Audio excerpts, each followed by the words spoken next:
Shalom, everybody. Insights in the Parsha of the week, Parshat Bechukotai. The bulk of the Parsha speaks about all types of punishments that come about for a person who doesn't learn Torah, doesn't fulfill the Torah, does not seek to go deeper in the Torah, and begins to mock the sages, to mock faith in the tzaddikim, and to prevent other people from following the words of the sages. So there's a list of groups of 7 punishments, 7 times 7 times 7, like another 7, another 7, another 7. And it's pretty scary, all the punishments, okay? Right after the whole parsha, and the end, it ends with obviously exile.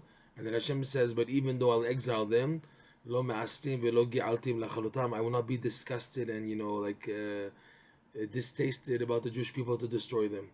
Rather, they should and will do tshuva from Galut, and they'll come back. And Hashem says, I promise to be with them even in exile, and they'll come back. Right after this, the parsha goes into the laws of arachim, endowment valuations, a type of a neder, a pledge, but in the form of a vow, tzedakah, given to the Beit HaMikdash, the temple at the time. Right? The verse reads, Ki afli neder be'erkecha nefashot lashem. If a person expresses a vow of a monetary value of people to Hashem. So it goes into categories. A person says, this person's value, I want to give as a vow to the Beit HaMikdash. So it depends what age he is. If he's over 60, if he's over 20, if he's over the age of 5, if he's over 5 months. There's different pledges, and if he's a male, female, and then it goes into animals and land and everything, okay?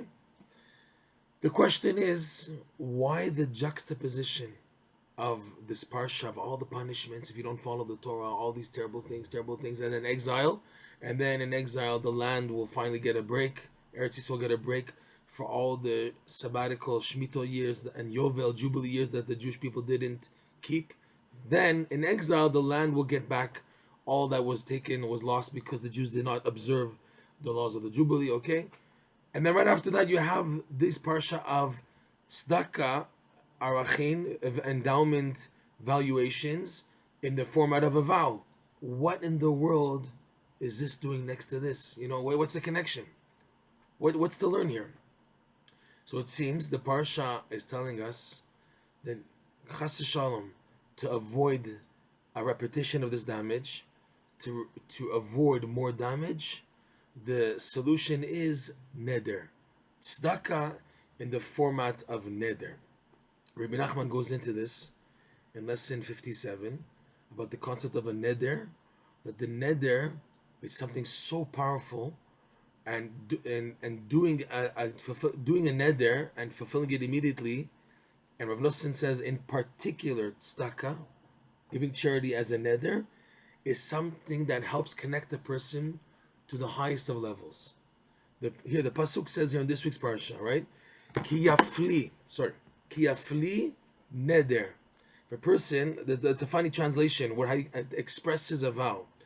Lefaleh is also rooted to the word Pele, which is wondrous, which is a reference in Kabbalistic terminology to the Keter, which is the gateway to the infinite light.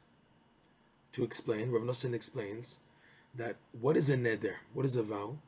A vow is that a person now is able, with the power of making a vow, to create a new Torah, something which wasn't there, and now all of a sudden from nothing a person makes something. A person, for example, is allowed to eat this piece of cake in front of him.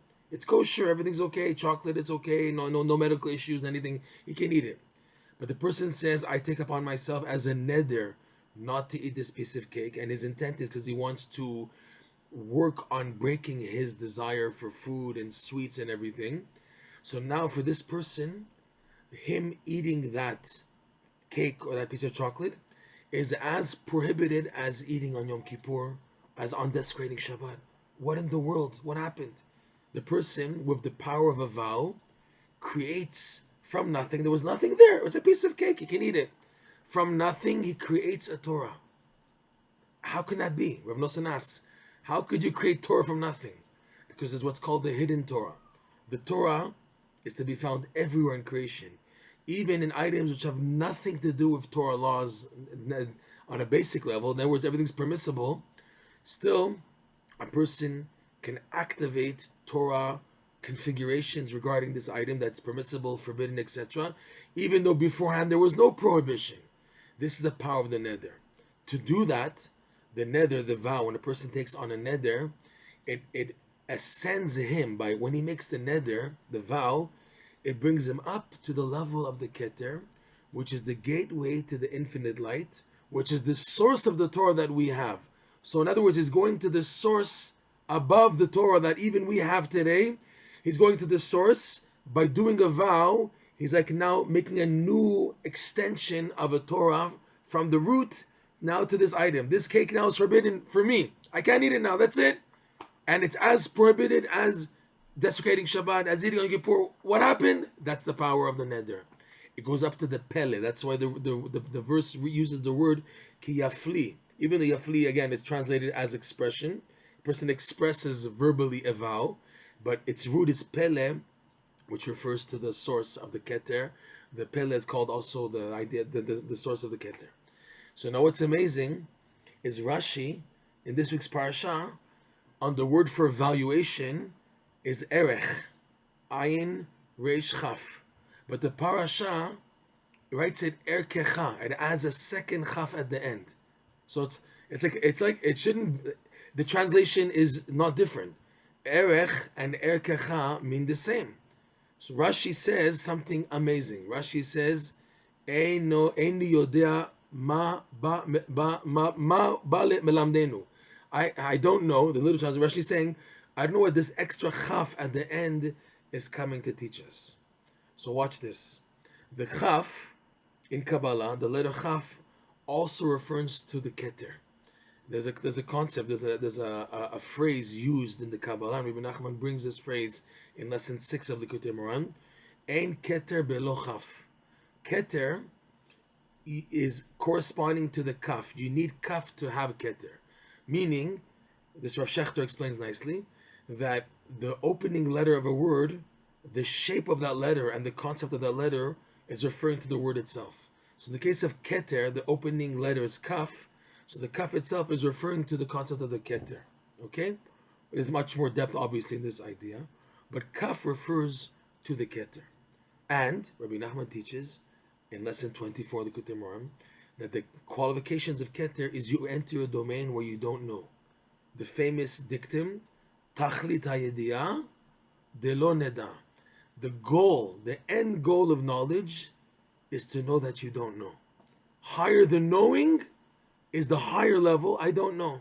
In other words, emunah, which comes above, as much as you're learning and you know the Talmud and Shas inside out, and Shulchan Aruch and Poskim and Midrash and Zohar and Kabbalah and everything, greater than all that is to reach, in other words, what's the goal of all that? Is to know that you don't know. That's the level of the Keter. So we can now read Rashi in the following format. Rashi is saying, Ein yodea ma, I don't know, which is what? Melamdenu is coming to teach us. In other words, the extra kaf is coming to teach us the concept of not knowing. In other words, the Keter. So erech chaf is showing that these vows given by a person who wants to take a vow, he's actually connecting to the kaf, the Keter.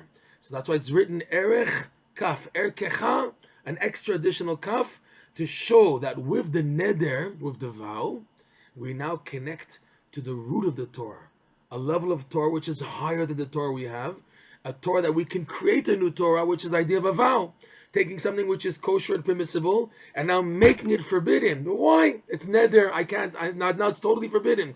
Just like desecrating Shabbat, if I eat this chocolate or this cake, it's as forbidden now. Other person can eat it, no problem. But me, I created a Torah neder, and that the power to do that comes from the level of the Keter, which is this level which it bypasses the sechel, the intellect, which is like what Rashi says, Eini yodea ma melamdenu, that it comes to teach us ma, what?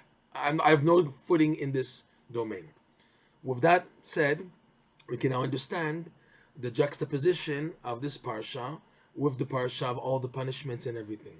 And that when a Jew sees that he's so far, and that he's saying, Hashem, you're going to punish us if I don't learn Torah and I don't exert myself.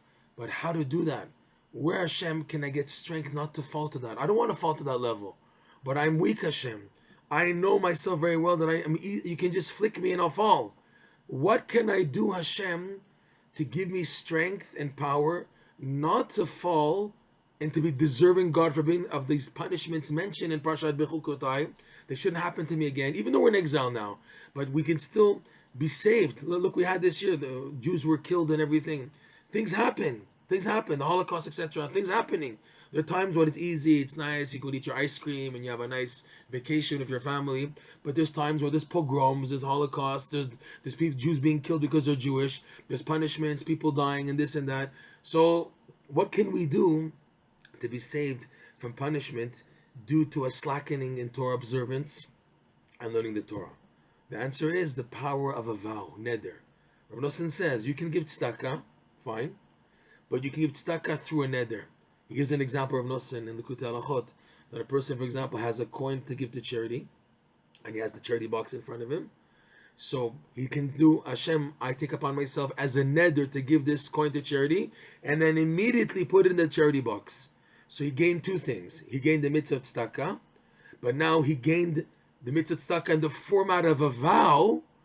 In other words, he has to give that coin now. He can't now give another coin or give it later. That coin has to go into the... He didn't... When you give tzedakah, you don't have to give this dollar or this coin. You choose. And you can also refrain from giving, technically. But here, when it's done as a vow, that's it. You're stuck. Why? Because now you've connected, not tampered, but you've connected to the world of the domain, the realm of neder, which is the domain of the Pele, Kiyafli neder, which is the domain of the Keter. Okay, this high level. What that does is it gives a person to reconnect. Neder, Rabbi Nachman explains in lesson 57, reconnects a person to the root of the Torah, and by doing so, he's able to boost energy. Now, even though the Shulchan Aruch says it's best advised not to do nedarim, because it's very dangerous. For example, the Gemara says, Ba'avon nedarim bani metim. For the sin of not fulfilling your pledge, your vow, a person's young children die, chas v'shalom, God forbid. So there is a danger that we're worried the person shouldn't do it. However, in this case, where you do it immediately, okay, a person says, I take upon myself as a vow to give tzedakah and everything, and you do it, there's no time elapse, you do it immediately, so that is something which is considered beneficial when your intent is to activate the neder, the vow, in order to connect to this level of the Pele. And this is the reasoning we can see of the juxtaposition of this parsha of the vows, evaluation vows, to the parsha of the punishments for not fulfilling the Torah, to say that this is our key.